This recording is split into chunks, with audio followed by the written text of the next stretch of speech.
So they've been doing this thing with the Hardley Boys, the Cucamonga Kids, the chairman of the Lollipop Guild, where Don Fallis is trying to get them to join the Fallis family, making veiled threats and etc. But he's trying to show them what he can do for them because they're broke.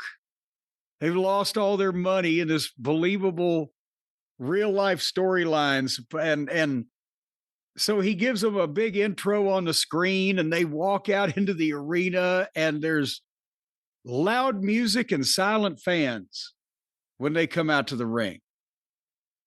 These people are even just done with them. They'll pop on moves, but they don't care to see these fucking two. And then Don came out with Josh Alexander, who's become the third wheel in this thing. He looks like the delinquent in high school that got left back a couple of 3 times, right? Was standing with these fucking two. And their opponents at a 6-man tag team match are Scorpio Sky and Dante and Darius Martin with Christopher Daniels and a girl. Layla Gray. And Layla Gray. There you go.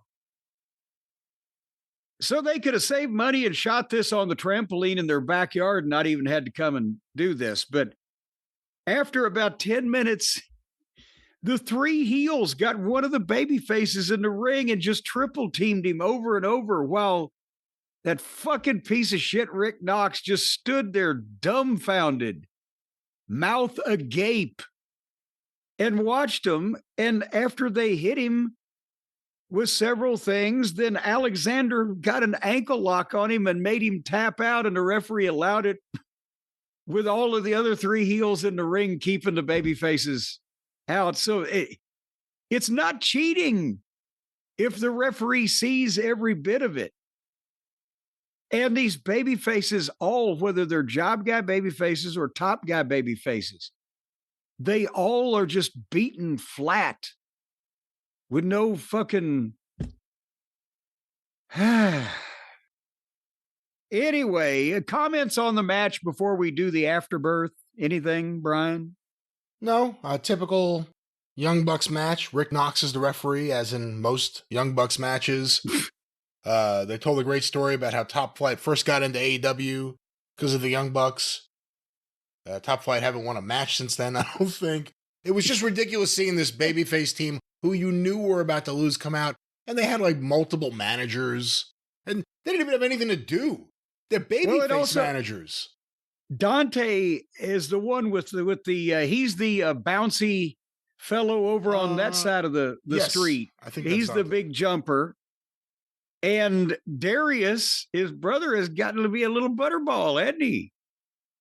I was like, did he always used to? I know I always say these guys need to get bigger when they're as big around as a fucking drink straw, but I don't mean fat when I say big.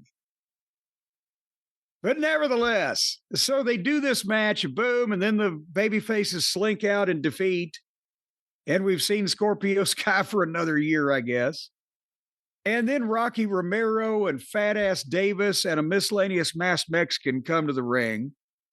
And that's where Don asks the Buckaroos there to officially join the family, demands they do it. And of course, they milk reluctantly. Oh my God, they're like Betty Davis and Baby Jane tearing the scenery up here. No, they're just standing there and mope-faced. And then Don reminded them, you know what can happen to people around here if they don't have a family? You know what happened to Kenny? And wouldn't you know, Brian, who won the pony? Music played and it was Kenny's. As soon as he mentioned his face, he'd been out there for 10 fucking minutes. Mentioned the name, boom. And Kenny comes out with a chair and hits a few of the lower class heels on the floor. And then got in a really fake looking fight with Alexander in the ring. The Bucks are standing there like, oh, we don't know what to do. And then they ask him to stop. But as he turns around and looks at them like, well, are we going to talk this over? Alexander clipped his leg and got the ankle lock on him, but the Bucks still don't do anything. And then Don tells Alexander, let him go. And then Don tells the Hardley boys there, give him your shitty little double knee lift. I mean, was there other fucking baby faces out there at one point that somebody just got the shit kicked? I don't know what the fuck is going on. But nevertheless, as they milk that and lacklusterly grab his hands to try to give him the double knee lift, then the Baltimore music plays, and here comes Jackoff and Dino, who made a save, I'm not making this up, with a snow shovel and a vacuum cleaner. Not even a canister, but a bag. And the heels bailed, and everybody argued while the fans sang Baltimore. Oh.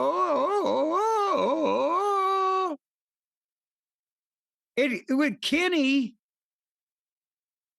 you got to really do a lot to piss him off, don't you?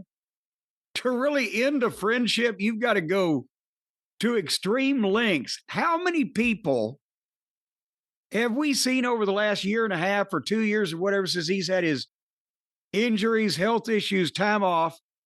He comes back, somebody does something heinous to him with his bowels or his gut or whatever, and hospitalizes him, and he's gone, and he comes back. And when he comes back, then wasn't it Kyle that gave him a double brain buster off the goddamn deal, through the deal to the goddamn deal, and they carried him off?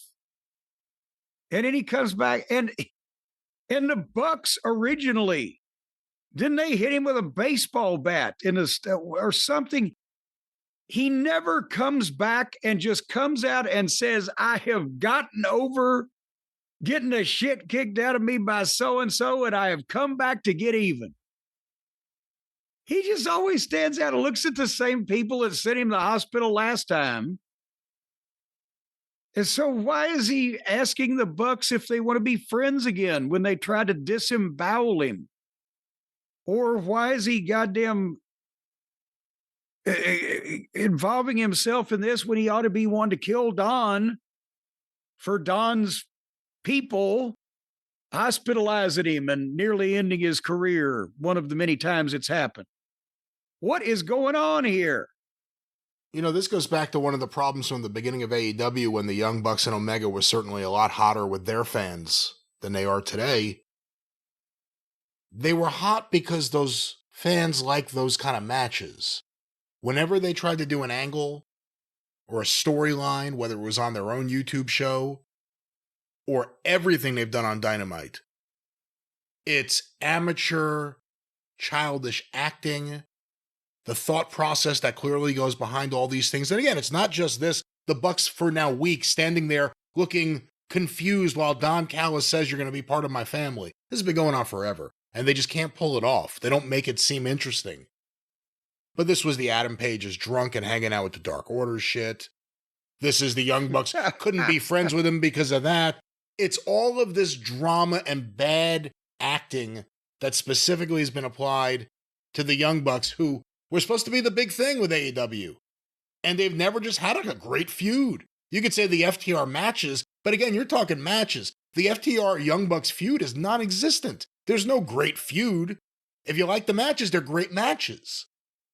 But the Young Bucks can't pull off anything but their style of matches, and every time they try to do any kind of acting or any kind of segment, they stand out for just how amateur it feels. To me. They have the personality of mud that falls out of the tread in your tires. It just lays there.